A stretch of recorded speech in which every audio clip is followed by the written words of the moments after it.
So it took a little bit, but the cops eventually showed up with 4 cop cars. They did come into the house. They asked me to disarm, which I did. And so they walked around a little bit.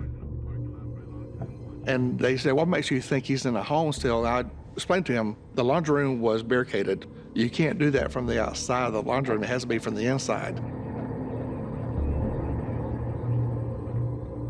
There was a call that one of our neighbors down at the end of our street had reported that they had seen some blood and muddy footprints on their driveway. So they sent their rookie cop down to check this out. They were like not too concerned at the time. Well, when the rookie cop came back, he goes, Mr. Bryan, something ain't right. He had actually followed a trail of mud, blood, up every single home in our neighborhood up to our home. I had not even seen some of the evidence on the front porch and the side of the house. But he came in, he asked to borrow a ladder.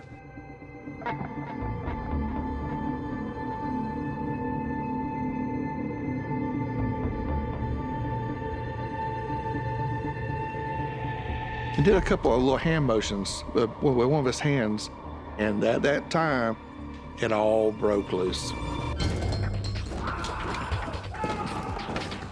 I'm in the kitchen. I heard yelling, demands from the police officers to put your hands up, show me your hands, show me your hands. Wasn't talking very nice, of course.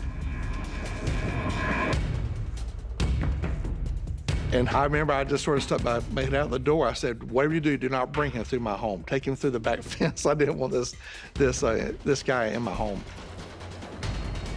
Talking to my neighbor, kind of filling her in on what was going on. And I just look at my house and I see the cops bringing out a man. The man just looked extremely muddy, just covered in mud. I think he had a pair of shorts on, barefooted, had some cuts and bruises on him. His feet had been chewed up, I guess, when he was walking across this creek. It was low tide in this marshy area. I guess he had stepped on some shells and stuff. I noticed how young he looked, you know, just same age as one of my sons. And I guess being a mom, my heart went out to him.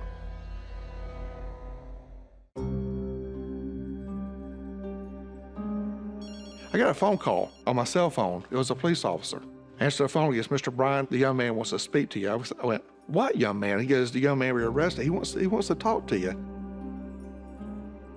I approached the car and he looked up at me. I'll never forget the look on his face. He goes, thank you for not shooting me.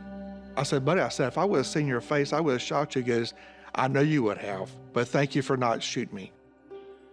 And at this time I was like, what were you thinking? What's going on, man? Well, the young man was, I guess, been doing some serious drugs. He thought people were trying to chase him down to hurt him, and he just wanted to hide. He was actually running for his life. He took my home as refuge. When everything sort of died down, the adrenaline went away. I just wanted to take a shower and so I could kind of move on with my life. I literally went to the shower and I just cried because the event was over. Thank God he wasn't armed, that he wasn't there to hurt us. But if he was, I still went through the door.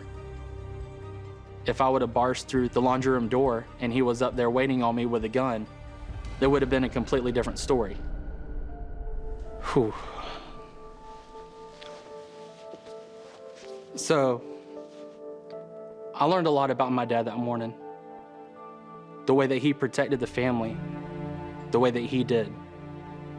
I can use that for my wife, for my child that's about to be born.